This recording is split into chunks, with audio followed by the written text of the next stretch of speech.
Herb ended the profile in the journal by saying, "So I don't want my salespeople to sell cars. I want them to help people buy cars."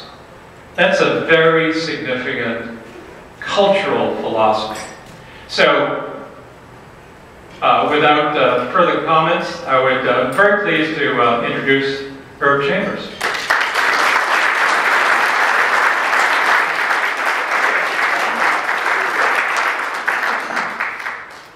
Well, thanks very much, Joe. I appreciate that.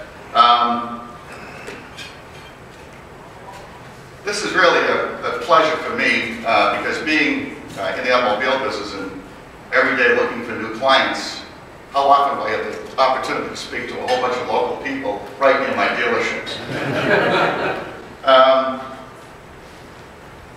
I don't go out and speak that often. I used to do more of it. As I was driving out here this morning, I started thinking about a year ago, I was speaking over at Harvard University. And the girl that I dated, that I've been going with for about 8 years, was considerably younger than I am. I was talking to her on the phone and I said, geez, can you believe that I'm going to be speaking at Harvard University tomorrow morning to some of the alumni? I said, can you imagine that in your wildest dreams? She goes, Herb, you're never in my wildest dreams. So that was somewhat disappointing. just the way it is. What I want to talk about is some observations about Burlington, my background, how we approach our business, and the status of our industry.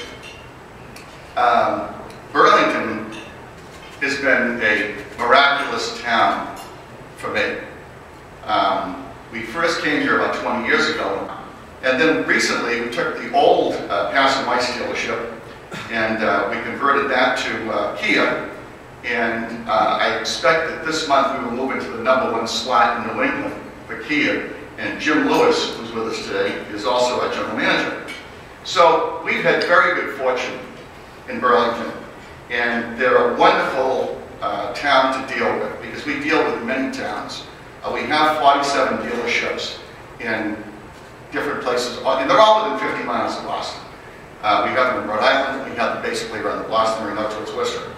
But I have to say, the cooperation that we get with Burlington has been nothing but extraordinary.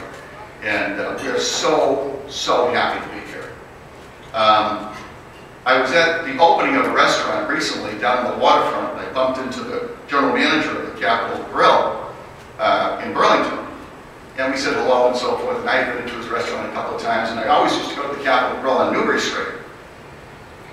And we were talking, and I said, how's that Capano Grill going? And he said, it's the best Capano Grill that we have in the whole chain. I said, really? And I would have thought that Newbury Street would have been the best one.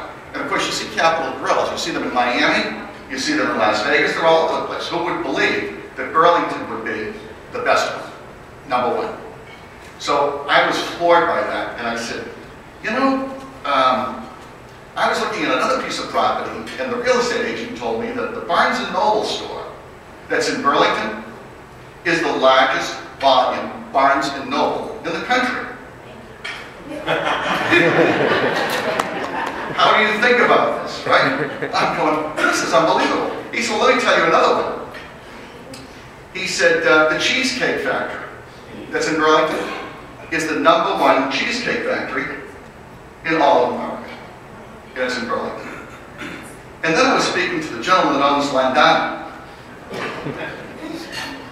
And I said, how's that Landana doing out there? He goes, great, I think it's our best restaurant. There's something in the water out here, I don't know what it is. But whatever it is, it's great. And then of course there's Cafe Escoville, which is one of my favorites. And I eat there quite often, and love that place as well. Matter of fact, it's so good that I have trouble trying to keep my general managers out of there. I like them to go to work and get out of the Capano Grill, out of the Cafe Escoville. And then of course, we are so fortunate to have the Lady Clinic here, which is such a great institution.